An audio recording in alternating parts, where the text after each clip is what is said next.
बिस्मिल्लाहिर्रहमानिर्रहीम। अस्सलाम वालेकुम दोस्तों, मैं हूं मोहम्मद अरहम नवीद और अरहम से ह्यूरिस्टिक टॉक्स चैनल में आपको वेलकम करता हूं। तो फिर आज की वीडियो का टॉपिक इस चीज़ के बारे में है कि एक दोस्त भाई नेबर जो है उन्होंने पैरट्स बाय किए हैं। तो उनको कुछ क्वेश्चंस थे जो कि वो मुझसे पूछना चाह रहे थे। तो मैंने कहा यार लाइव आते हैं और लाइव आकर उन क्वेश्चंस का आंसर करते हैं ताकि जो मेरे व्यूअर्स हैं, जो मेरे दूसरे दोस्त हैं, वो भी सुन सकें और अगर उन्हें इस किस्म के किसी भी मसले का सामना करना पड़ रहा है तो वो उस मसले को हल कर सकें ये वीडियो सुनने के बाद। तो स्टार्ट करते हैं अपना टॉपिक। अगर आपने अभी तक हमारा चैनल सब्सक्राइब नहीं किया तो अभी सब्सक्राइब करें और बेल आइकॉन को क्लिक करके हमारी लेटेस्ट वीडियोस के बारे में अपडेट जानें। सब्सक्राइब कीजिए और हम आपको लिए चलेंगे आपकी फेवरेट वीडियो की तरफ। वालेकुम सलाम, क्या हाल है ज़की, ठीक हो? तो अल्हम्दुलिल्लाह फर्स्ट क्लास। तो ज़की मैंने सोचा कि यार हम अपने दोस्त भाइयों को भी बेनिफिट देते हैं। जो आपके जहन में क्वेश्चन है वो हम पूछते हैं आपसे, इंशाल्लाह ट्राई करेंगे कि आपको उन क्वेश्चन का सलूशन दे सकें। और उसके साथ साथ हम ये भी कोशिश करेंगे कि हम अपने दोस्त जो भाई हैं उनको भी इस वीडियो से कोई ना कोई फ़ायदा दे सकें। तो आप अपना पहला क्वेश्चन स्टार्ट करें। जी भाईजान, मैं ना बाज़ार में गया था परिंदे लेने, तो उधर बच्चे भी थे, जो अडल्ट भी थे वो भी थे। तो बाकी जो कुजियों में जो उसमें थे वो परिंदे, क्या मैंने लिए तो लिए हैं, लेकिन आप बताएं इनमें कौन से सही होते हैं? अच्छा ज़की, ये मैंने क्वेश्चन पहले भी कई दफ़ा आंसर किया हुआ है। थोड़ा सा मैं बता दूं, इधर के मार्केट में जाएं तो हमें काफ़ी किस्म के परिंदे मिल जाते हैं। बच्चों के भी जोड़े वहाँ पर पाए जाते हैं, अडल्ट भी होते हैं जो कि बच्चे देने के काबिल होते हैं। और उसके अलावा ऐसे भी परिंदे में मिल जाते हैं जो कि मटकी या बॉक्सेस में बच्चे अंडे दिए होते हैं और दुकानदार हमें सेल कर रहा होता है हाई प्राइसेस में, ज़्यादा कीमत में। करना क्या चाहिए? सब बड़ा अच्छा आपका क्वेश्चन है। सबसे पहली चीज़ कि अगर तो वो बंदा आपके जानने वाला नहीं है तो आप कोशिश करें कि आप बच्चे ख़रीदें। अब बच्चे वो जो कि पट्ठे हों, ज़्यादा छोटे ना हो, जो कि सेल्फ ना हो, जो खुद खा पी ना सकते हों, वो खुद खा पी सकते हों और उनके मेल फीमेल की पहचान हो सकती हो। बच्चे इसलिए कहा जाता है कि उनमें कोई फॉल्ट बाज़ार नज़र नहीं आता।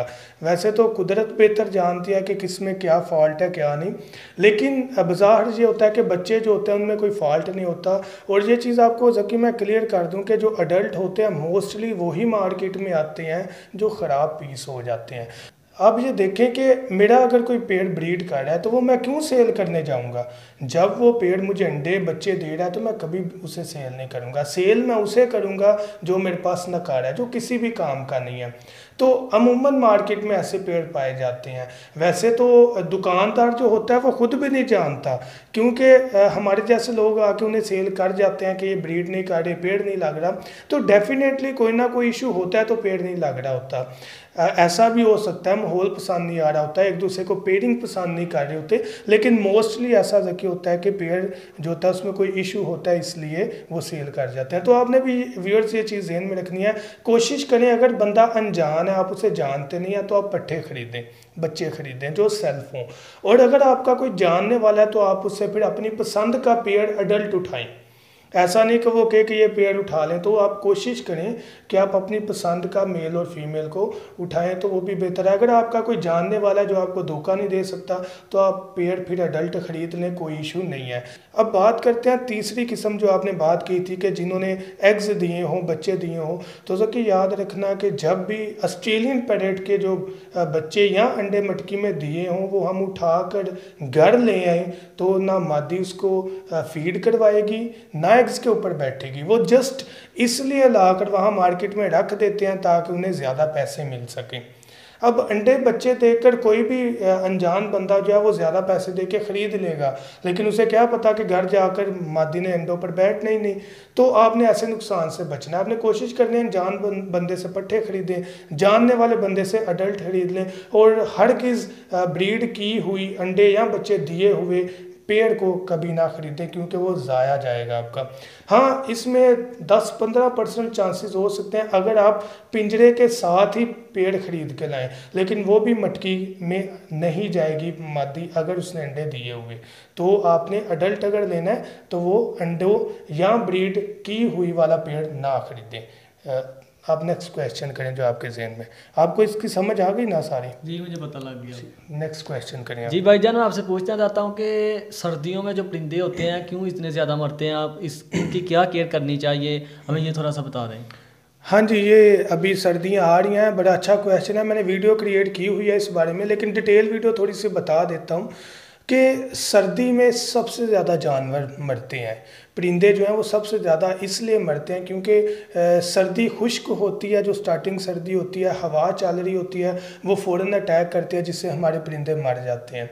सबसे पहली चीज़ हमने करना क्या है कि अपने परिंदों को हमने जो है वो हवा लगने से बचाना है। वो कपड़े से ढांप देने से नहीं बचते, उनको बचाना पड़ता है प्लास्टिक शीट से कवर करने से, ठीक है।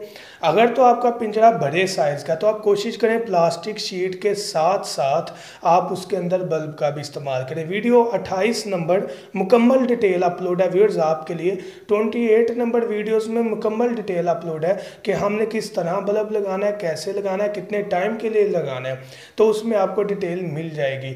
और अगर आपका केज बिल्कुल छोटा है, 2 फुट का है, तो आप जस्ट उसे प्लास्टिक शीट से लपेटने के बाद उसे किसी कंबल से, किसी मोटे कपड़े से कवर कर देंगे तो मामला ठीक हो जाता है। लेकिन जो धुंध वाली सर्दी आ जाती है जो होती है जनवरी फरवरी की, वो बहुत सख्त सर्दी होती है। इसमें कोशिश करें कि अगर आपका बड़ा पिंजरा है तो प्लास्टिक शीट के साथ आप कपड़े से भी कवर करें और अंदर बल्ब का भी इस्तेमाल करें अगर आपके परिंदों का जो पिंजरा है वो 5-7 फुट का है तो इस चीज़ को आपने ज़रूर गौर फिक्र करनी है। और बल्ब हमने जो पीला बताया हुआ है 28 नंबर वीडियो पर वो यूज़ करना है, 100 वाट का यूज़ कर सकते हैं, लेकिन इसकी केयर काफ़ी ज़्यादा है।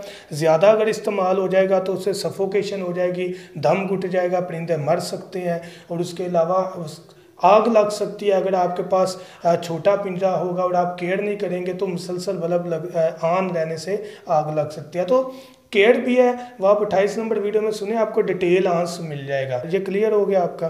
जी भाईजान क्लियर। नेक्स्ट क्वेश्चन पूछते हैं जी। अच्छा भाईजान, मैं आपसे तीसरा क्वेश्चन ये करना चाहता हूँ कि जो मैंने परिंदे लिए हैं तो इनका अंडों का प्रोसेस, जो ये ब्रीड करते हैं, इनका प्रोसेस थोड़ा सा मुझे आप गाइड कर दें। ज़की देखें, जब भी हम कोई परिंदा लेकर आते हैं ना, वो फ़ौरन अंडे बच्चे नहीं दे देता। मैंने आगे भी व्यूअर्स को ये चीज़ बताई हुई है कि हमें कम से कम 2 माह वेट करना चाहिए। जब हम परिंदा लेकर आते हैं 1 माह से 2 माह तक वो पेड़ बना लेते हैं। पेड़ बनाने के बाद वो ब्रीड का मूड हमें उनका नज़र आ जाता है, क्योंकि उनकी जो होती है वो मूवमेंट ऐसी होती है कि हमें इस चीज़ का आइडिया हो जाता है कि हमारे जो परिंदे हैं वो अंडों पर है कि नहीं।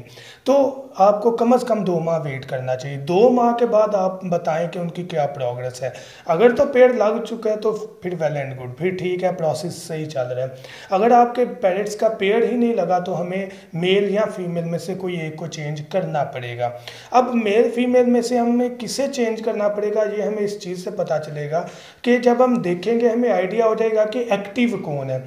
एक्टिव से मुराद कि मेल फीमेल के साथ पेड़ बनाना चाह रहा है या फीमेल मेल के पास आती है, मेल पेड़ बनाने में इंटरेस्टेड नहीं है, तो इस चीज़ को आपने देख लेना। जो सुस्त होगा उसको चेंज कर लेना, दूसरा अपने पास रखना है। तो पेड़ लगने के बाद आपको जस्ट मेरे ख्याल से 1-1.5 माह मज़ीद वेट करना पड़ेगा।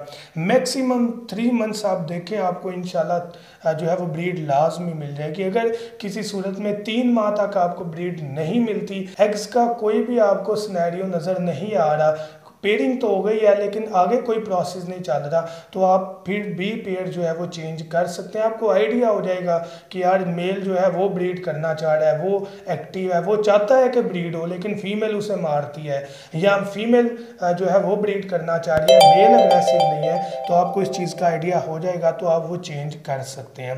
तो इसका प्रोसेस यही है, 2 से 3 माह के अंदर जो है वो ब्रीड मिल जाती है, नहीं मिलती तो हमें चेंज कर लेना चाहिए, क्योंकि एक्स्ट्रा टाइम जो है वो ज़ाया हो जाता है, तो उससे हमें बचना चाहिए। कुछ दोस्त भाई कहते हैं कि 6 माह तक वेट कर लें, लेकिन मैं समझता हूँ कि ऐसा भी होता है कि मैं एक पेड़ लेकर आया हूँ ज़की, मैं लेकर आता हूँ वो पेड़ और वो पेड़ हफ्ते में पेयरिंग कर लेता है, जोड़ा बना लेता है और मंथ के अंदर ब्रीड कर लेता है, ऐसा भी होता है। तो अगर आपका पेड़ 3 माह में नहीं कुछ कर सका, पेड़ नहीं बना सका, ब्रीड के लिए रेडी नहीं हो सका, कोई हमें अग्रेसिवनेस नज़र नहीं आ रही उसके अंदर, कोई हमें ब्रीडिंग का सिनेरियो नज़र नहीं आ रहा उसके अंदर, तो हमें समझ जाना चाहिए कि यार आगे चल के भी मुश्किल हालात हैं कि ये ब्रीड करें। तो 2-3 माह का सिनेरियो है, डिटेल इससे बताइए कि व्यूअर्स को भी समझ आ जाए और आपके जहन में भी ये बात क्लियर हो जाए। तो व्यूअर्स, मैं उम्मीद करता हूँ कि आपको भी इस क्वेश्चन की समझ आ गई होगी। कोई और क्वेश्चन आपके जहन में ज़की हो तो ज़रूर बताएं। जी भाई शुक्रिया, मुझे आपकी बात की समझ आ गई है। अगर कोई नेक्स्ट सवाल हुआ ना तो मैं इंशाल्लाह आपसे पूछूंगा। तो व्यूअर्स, मुझे एक बात याद आई कि ज़की ने अपना चैनल स्टार्ट किया हुआ है यूट्यूब में, जो कि ज़की शाह के नाम से है। ज़की उसमें सिंगिंग करता है। इसने अपना पहला ऑफिशियल सॉन्ग जो है वो भी रिलीज़ किया, जो कि कलियाँ कड़ गई है के नाम से है। तो आपसे रिक्वेस्ट है ज़की की ये कि आप उनका चैनल विज़िट करें, सब्सक्राइब करें और उनकी वीडियो को सुने और उनसे भी बात कर लेते हैं कि वो इस बारे में क्या कहते हैं। जी ज़की। जी भाईजान, हमारे चैनल को विज़िट करें। ज़की शाह ऑफिशियल मेरा अकाउंट है। हमारे चैनल को अगर आपको पसंद आए उसको लाइक, कमेंट और सब्सक्राइब ज़रूर करें। शुक्रिया। ठीक है Zaki, thank you so much. Allah हाफिज़, मिलते हैं फिर। तो व्यूअर्स, जैसा कि हमने इंटरव्यू थोड़ा सा लिया, कुछ क्वेश्चंस थे उनका हमने आंसर देने की कोशिश किया। थोड़ी वीडियो लॉन्ग ज़रूर हुई है, लेकिन हमारी जो है वो इंटेंशन यही थी कि आपको अच्छे तरीके से हम समझा सकें। तो मैं उम्मीद करता हूँ ये वीडियो आपके लिए बेनिफिशियल होगी। Thank you so much. दुआओं में याद रखिएगा। अल्लाह हाफिज़।